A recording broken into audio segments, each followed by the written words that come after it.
Assalamu alaikum. Alaikum salam to Allah. And you are? I am Sam from Belgium. Sam from Belgium. Yes, Sam, what can I do for you? Yes, so there is a famous website called Vinted in the West where people can sell and buy new or second-hand items like clothes, shoes, accessories, etc. Subscription to the website and downloading the app is free.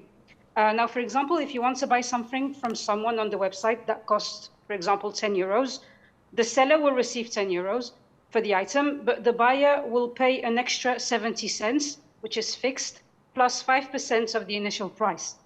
And these two amounts are taken by the website. And to that, you also need to add the delivery cost that also the buyer will need to pay. The websites, they justify this money as protection for the buyers if anything happens to the parcel.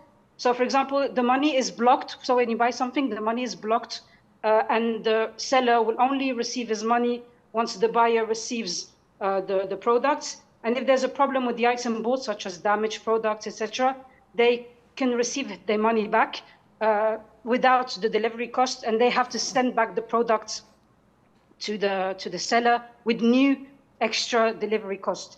At the beginning, you can also bargain with the seller, pay less than 10 euros, etc. But the two amounts, 17 cents. And what is your question, Sam? The question is it halal to Yes, buy? yes, it's halal as long as there is an agreement between the buyer and the seller to allow this website to organize and facilitate the transaction and take a commission or take a protection fee. There's no problem in that, inshallah.